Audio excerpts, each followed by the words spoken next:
Hell, it's like Krypton Factor trying to get on this stage. What a place! What a place! This is incredible. All this artwork on the walls. I mean, you're going to see the back of my head for a while I'm taking it all in.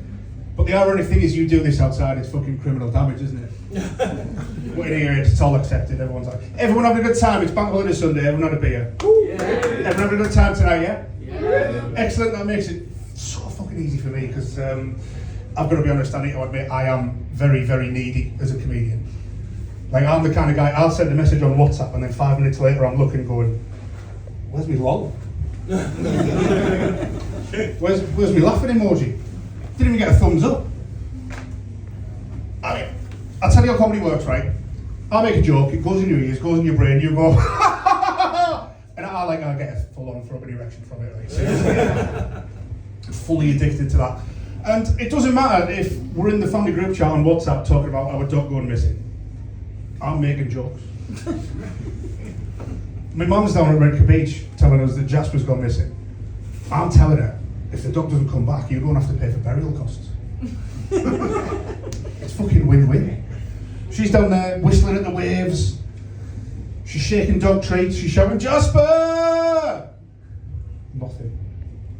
I'm telling her, if the dog doesn't come back, you don't have to do that little duck colour shrine on the fireplace. She wasn't happy. Are there any animal lovers in the crowd? Woo! Like, I'll tell you that story is completely made up. So don't worry. Jasper was actually hit by a motorcycle. So ironically, we did end up having that burial after all. Well, technically we had two, because he was like hit in the middle. So that's twice as ironic, I think.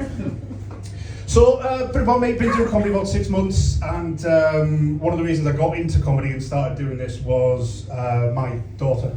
She's just a huge inspiration to me. I feel how weird it's got in this room now. It's not Make-A-Wish, right? She's not ill or anything, don't worry. But she's at that age now where she's doing like singing lessons and acting lessons and dancing lessons and all that kind of thing. And it was about a year ago I saw her on stage at the Arc, and I looked up and I thought, do you know what? She can put so much blood, sweat and tears into something so average. Then I can do exactly the same and take it. So that's why I'm here tonight. But it's hard being a parent. Have we got any dads in? Hey. Any stepdads? No, good, because it's not like you see in the movies on the internet, is it? We got any lads in that think they might be dads but they're not quite sure? Yeah, because it's Middlesbrough, that's what happens, unfortunately. But it's funny, something changes when you become a parent, and suddenly you've got this little human in your atmosphere, and you've got to try and sort of impart knowledge and steer that person in the right way.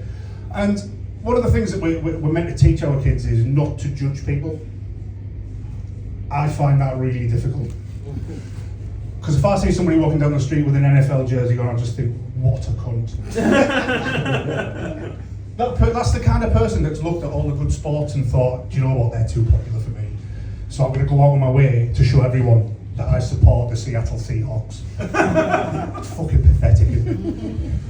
But like I said, you've got to do these things as a parent. I remember a while ago, my daughter came up to me, she was about 5 or 6, and she said to me, Daddy, I've learned a new word. And I'm thinking, oh fuck, where have you learned this?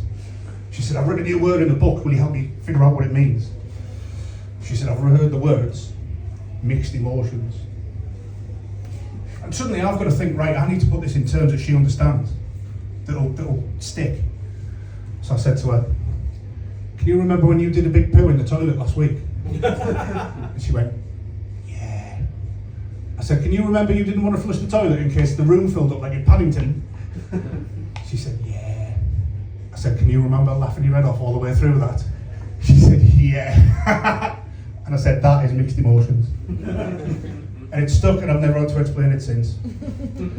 Middlesbrough, you've been amazing, thank you very much.